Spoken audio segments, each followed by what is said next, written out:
Spoiler alert, this video contains story reveals for the current Living World episode Head of the Snake. I have no desire to spoil your enjoyment of the story in-game, so please beware. That said, on with the show.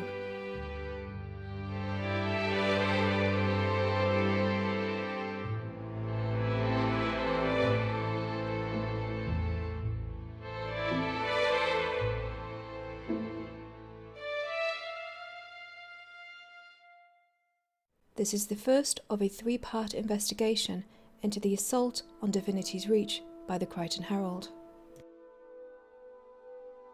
As flaming shards of bloodstone rain down upon Divinity's Reach, the last stronghold of human civilization, today is under assault. Shielded from destruction by their queen's vast magical power, Kryta still teeters on the brink of collapse. No race on Tyria is without internal conflict.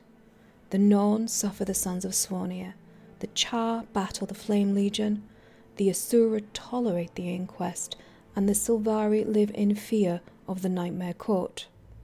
However, these threats are open, clear, and unambiguous, but not so for the White Mantle. They concealed their very existence for 250 years, and allowed the world to think they were destroyed at the hands of the Shining Blade. For 5 decades, they have gathered their strength and infiltrated every tier of civil life. From the searing heat of the halls of crafting to the chambers of power inside the Krytan Ministry, the mantle has infected them all. Not even the Order of Whispers, the spy masters themselves, could keep the mantle at bay.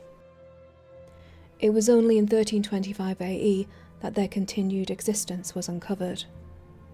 Whilst investigating links between the Ministry Guard and a group of bandits, Countess Anise and Logan Thackeray uncovered a mantle cell. Eventually, the legate minister, Lord Cordicus Beadlestone, was found harbouring the White Mantle at his manor and taken into the Crown's custody. Thinking the White Mantle had finally been disposed of, the Crown's focus turned to the dragons. With all eyes fixed on the battle with Mordramoth, even a White Mantle fortress uncovered on the northern border of Verdant Brink was largely ignored. It would not be until around Scion 208, 1329, that the Queen realised just how short-sighted she had been. The destruction of the Maguma Bloodstone by White Mantle zealots, along with the escape of Lord Beadlestone, revealed the scale of Mantle infiltration in the court and the scope of their forces at large. Kryta was on the verge of civil war. As Canthan fireworks painted the skies over Divinity's Reach, the crowd's cheers turned to screams of terror. Confessor Cordicus, driven by his hunger for the Krytan crown, aided no doubt by his bloodstone-enhanced lust for power, could wait no longer.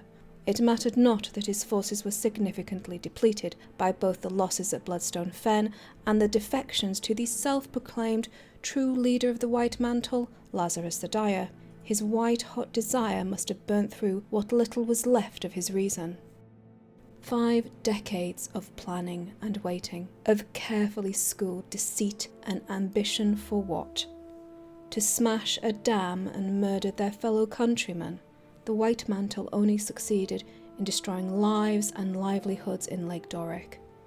As easily as the Queen suspended the power of the Ministry, the Shining Blade and those Ministry guards faithful to the Crown fought back the mantle. There will be skirmishes for a time, but the mantle's hand is played, and poorly. The Queen has never had a stronger hold over Kryta. Her Majesty's actions to save her people and their home will likely ensure she celebrates her Golden Jubilee. The Queen's magic has often been used as a political weapon to slander and sully the Crown. Rumours spread from within the Ministry of mesmetic manipulation of officials have dogged the monarch for years. It is a bitter irony that many ministers owe their lives to the power they revile and vilified. Any who seek to check the power of the Crown will need to find a new weapon. Her Royal Majesty Jenna, Queen of Kryta and Regent of Ascalon, is now an absolute monarch. She grasps all the strings of governance in her perfectly manicured hands, And that is why Kryta teeters on the brink. Many will be deeply uncomfortable at her power grab just moments before the assault began. With no checks and balances, Krytans are entirely dependent on the goodwill of their liege. Power corrupts. We need look no further than the fallen legate minister for proof of that.